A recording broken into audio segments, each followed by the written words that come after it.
एक सर्वात मोठी या क्षणाची बातमी समोर येते ती म्हणजे विधान परिषदेच्या 12 आमदारांबाबत महायुतीला मोठा दिलासा मिळालाय। कॅबिनेटमध्ये यादी मागे घेण्याचा निर्णय कायदेशीर असल्याचं सांगण्यात आले। ठाकरेंच्या शिवसेनेची आव्हानं देणारी याचिका हायकोर्टानं आता फेटाळून लावली आहे। ठाकरेंच्या शिवसेनेचे कोल्हापूर शहराध्यक्ष सुनील मोदी यांनी ही याचिका दाखल केली होती। तत्कालीन राज्यपाल भगतसिंग कोश्यारी आणि महाविकास आघाडी सरकारमध्ये यावरून वाद रंगला होता।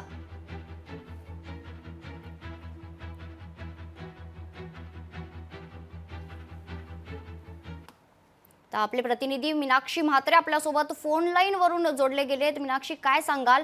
महायुतीला मोठा दिलासा मिळालाय, ठाकरेंच्या शिवसेनेची याचिका हायकोर्टानं फेटाळली आहे।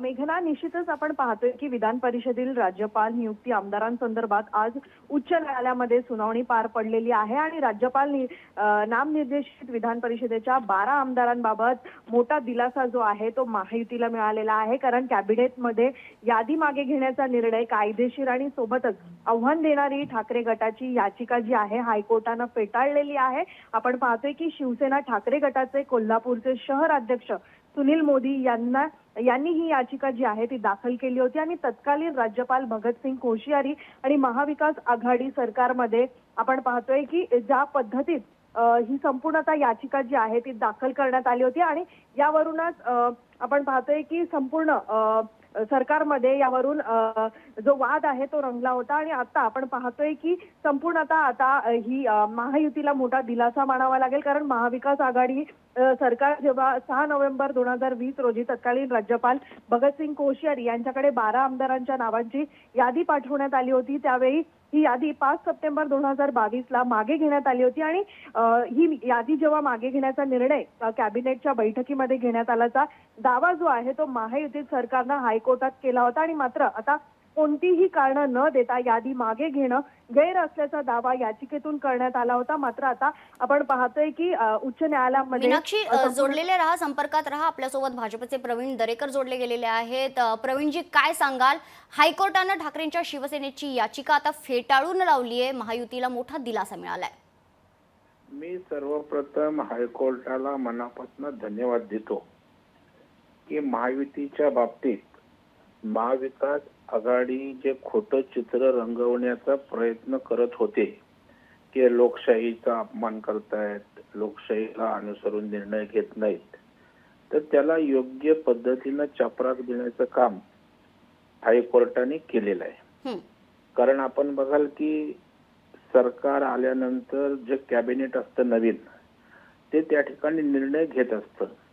मागच्या सरकारचे योग्य निर्णय नसतील तर ते बदलले जातात। जनतेच्या हितासाठी कायद्याच्या चौकटीत नवीन त्या ठिकाणी निर्णय होत असतात आणि त्याच्यामुळे कॅबिनेटनं त्यांची यादी त्या ठिकाणी मागे घेणं हा लोकशाही आणि कायद्याला अनुसरून केलेला विषय त्या ठिकाणी महायुतीनं होता। परंतु त्या ठिकाणी महायुती लोकशाहीचा त्या ठिकाणी खून करते, लोकशाहीला मानत नाही, अशा प्रकारचं चित्र रंगवण्याचा जो प्रयत्न यांचा होता त्याला धोबी पछाड या कोर्टाच्या निर्णयानं निश्चितपणे दिलेला आहे। आणि आता तरी विरोधकांनी त्या ठिकाणी हायकोर्ट, ज्याला आपण लोकशाहीमध्ये न्यायदेवता म्हणतो, त्याचा निर्णय त्या ठिकाणी मान्य करावा आणि आपलं चुकलं होतं हे सार्वजनिकरित्या कबूल करावं आणि मनाचा मोठेपणा दाखवून पुढची प्रक्रिया सुरळीत होण्यास मदत करावी अशी अपेक्षा व्यक्त करतो।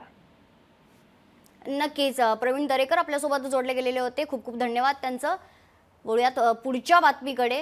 खरं तर या क्षणी आपण सर्वात मोठी बातमी पाहतोय ती म्हणजे ठाकरेंच्या शिवसेनेने एक याचिका हायकोर्टात दिली होती, ती याचिका आता फेटाळण्यात आली। आपल्यासोबत सुषमा अंधारे जोडले गेलेत। काय सांगाल मॅडम, याचिका जी आहे ठाकरे शिवसेनेची ती आता फेटाळण्यात आलेली आहे, महायुतीला कुठेतरी दिलासा मिळालाय, तुमचं काय प्रतिसाद असणार आहे? नाही, आम्हाला उलट ना दिलासा महायुतीला मिळाला असेल, चांगली गोष्ट आहे। आम्हाला मला असं वाटतं की एखादी गोष्ट आपण आयसीयूच्या बाहेर उगाच थांबून ताटकळत असतो, जगलाय की मेलाय, जगलाय की मेलाय असं विचार करत। त्यामुळे एकदाच काय ते निर्णय कळणं पण बरं असतं चांगली गोष्ट आहे. हं. अपेक्षेप्रमाणे निकाल लागलेला आहे. उलट ही याचिका जर समजा स्वीकारली असती ना कोर्टाने, तर कदाचित मला जास्त धक्का बसला असता की अरे च्या, भाजपचं सरकार असतानाही आमच्या बाजूने कसा काय निकाल लागला. त्यामुळे ॲज युजल एक्सपेक्टेड, जशी अपेक्षा केली होती त्या पद्धतीने फार छान स्क्रिप्ट चालू आहे. सगळ्यांचं, भाजपमधल्या सगळ्या लोकांचं अभिनंदन, महायुतीच्या लोकांचं अभिनंदन. आणि छान आहे सगळं जे चाललंय ते छान आहे. पण तुमच्या वतीने असं सांगण्यात आलं होतं, दावा करण्यात आला होता की कोणतंही कारण न देता यादी मागे घेणं गैर असल्याचा दावा जो होता, त्याबद्दल काय नाही, म्हणाल? एक एक एक लक्षात घ्या ताई, या देशामध्ये आमदारांचा जो 5-6 वर्षांचा जो काळ असतो त्या काळात त्यांच्यावर असणारी जी केस आहे ती केस सुनावणी घेण्यासाठी त्या आमदारांचा कालावधी संपून जातो. तरी ऑनरेबल कोर्टाला त्याची सुनावणी घ्यायला वेळ मिळत नाही आणि ते सगळे आमदार एक टर्म उपभोगतात. परंतु त्याच ठिकाणी गुन्हेगार असणाऱ्या वाल्मिक कराडसाठी मात्र रात्रीचं कोर्ट उघडे राहत आहे. हं. त्यामुळे कदाचित ऑनरेबल कोर्टाला 12 आमदारांच्या केसमध्ये इतकं काही महत्वाचं असं वाटलं नसेल. कदाचित त्यांना या केसचं तितकं काही गांभीर्य असं वाटलं नसेल. क्षुल्लक गोष्ट आहे त्यांच्या लेखी आणि अतिशय क्षुल्लकपणे त्यांनी ती फेटाळून लावली आहे.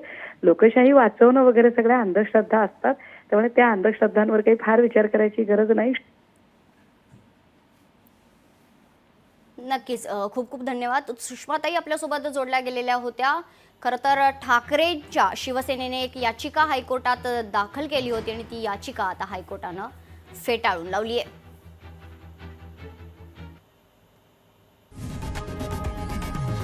लोकशाही मराठी ऐका, पहा, जागरूक रहा.